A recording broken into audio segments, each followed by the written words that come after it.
I just want to go around this car and then I'll position on the other side. Just the reason why is because he's going to want to come past me anyways. So we'll get a better spot. We'll go around. Oh, everyone's so funny. Kirst said, who's directing, she said that she's glad I saw the elephant. Oh, you guys are so funny. You're so good for my ego. Keep me in check. What would I do without my loving family here at Wild Earth? So, who have we got upon us today? We've got a bachelor group, a very small bachelor group of elephants. This is a young boy.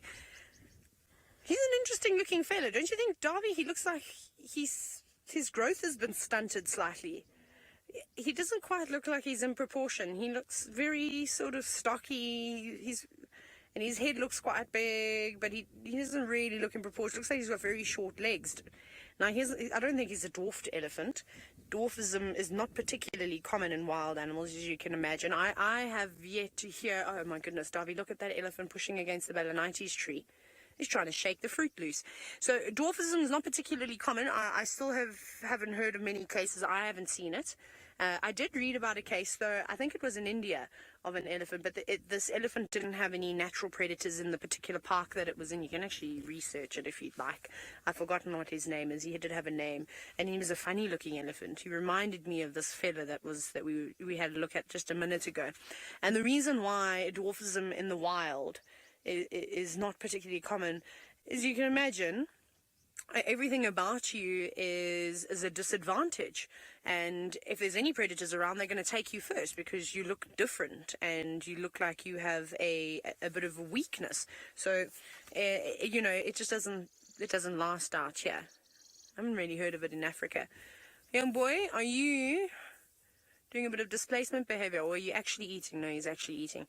That's so typical of an elephant bull to do something along these lines, where they pretend that they're feeding and they get closer and closer to the cars. However, he is actually eating that grass. He's loving it, in fact, and leaving that little bit to dangle. Probably going to spit that out. I can't imagine eating those ends would be too tasty. And he's also got a big bit of mud. Yes, I know what you're doing. Look, he's got his ears open. Hello, big boy. This could be my first encounter with an elephant bull here in the mall. I'm just going to sit up because I want to watch him. Relax, it's okay. You can carry on eating. Don't mind us. This is a live safari show. Perhaps you haven't heard about us. We work for a company called Wild Earth, and the show is called Safari Live, and now you're a famous elephant. And people are taking lots of screenshots of you, and we're saying nice things about you, so don't panic. I think he's going to be okay. I think he just wanted us to know that he knew we were here, which, I mean, maybe he heard about my eye condition and thought he just better announce himself. That's rude. You must be friends with Kirst. There's those houses again that you can see just at the back. That's just the staff accommodation. I'll just quickly reiterate that with the Olololo gates. We're not far away. I'm a little bit disappointed actually about our lions, but at least our elephants are behaving today. And we've been saying how we haven't been really having close encounters with them. Well, I think that's as close as you're going to get in the Mara. He came right up to the car. He was only a couple of meters away. He's not stopping really either. He's not letting anything get in his way and eating that grass. And he's going for a specific grass tree. I don't know what one it is. I have no idea what it is. I'll have to pluck a piece and identify it when I get home. It's not the herringbone grass that's growing here. It's something else. I probably do know it, and I'm just not certain. You're probably all laughing at me going, haha, Tayla, it's such an easy one. I can't see it properly. Just joking. Okay, I'm really going to stop now. But though, if you've got any good jokes, please share them. Hashtag Safari Live. Like, I'm all for a laugh. You can all make fun of me. It's fine. I don't mind.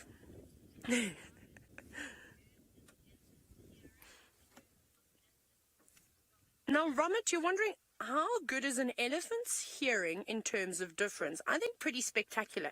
I do think they pick up the infrasounds better through their feet, though, sort of long distance communication. So up to about 20 kilometers or so, they can pick those vibrations up in their feet.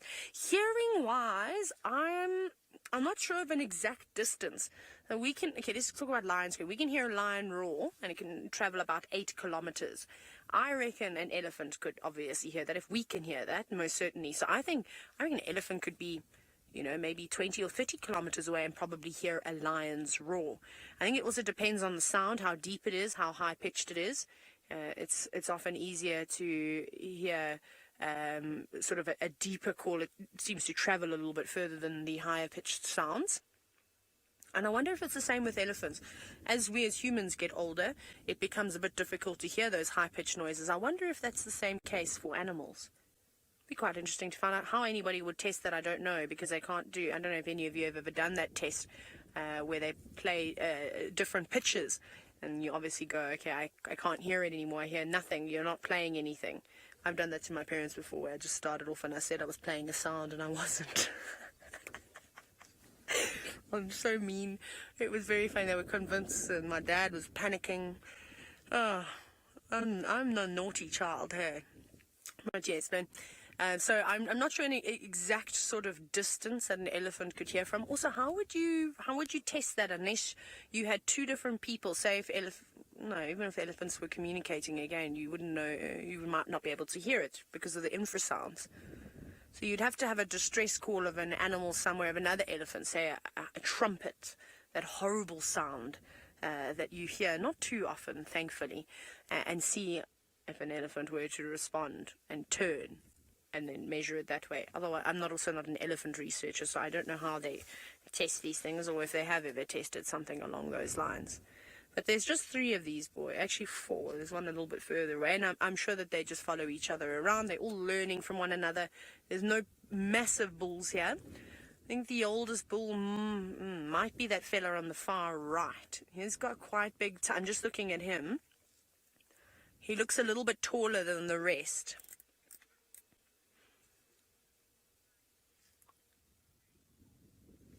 Now, Rita, you're wondering if an elephant by itself... Oh, listen. You hear that?